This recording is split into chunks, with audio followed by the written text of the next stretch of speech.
HIF. Lakini sasa tumesema kila Mkenya awe na kazi asiwe na kazi, awe na mapato asiwe na mapato, awe na uwezo asiwe na uwezo, kila Mkenya apate bima ya afya, aende hospitalini atibiwe na aende nyumbani bila ya kuulizwa pesa yeyote.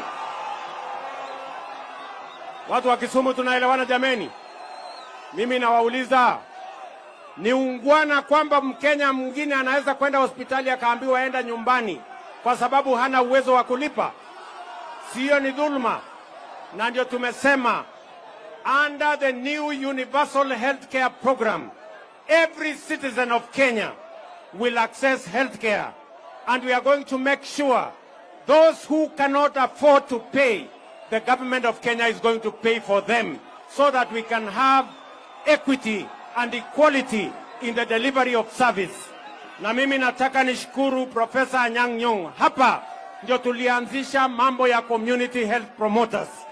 Leo tumefikisha Kenya mzima community health promoters 1,108 wanatusaidia kuinua afya kutoka chini kwenda juu, ifikie kwa kila Mkenya mambo ya afya. Tumekubaliana Kisumu? Tumekubaliana? Mimi nataka niwaulize, sawa sawa, si mimi nilisimama hapa nikasema tutaunganisha Kenya iwe moja? Wale wa ukabila, wale wa chuki, wale wa migawanyiko, tutawaonyesha barabara ya kwenda nyumbani. Mimi nauliza nyinyi watu wa Kisumu, munasema tuunganishe Kenya iwe moja?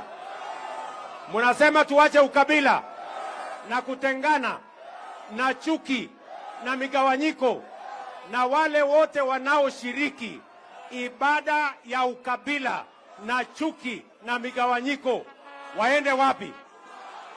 Waende wapi? Waende wapi? Watembee wapi? Wataenda nyumbani.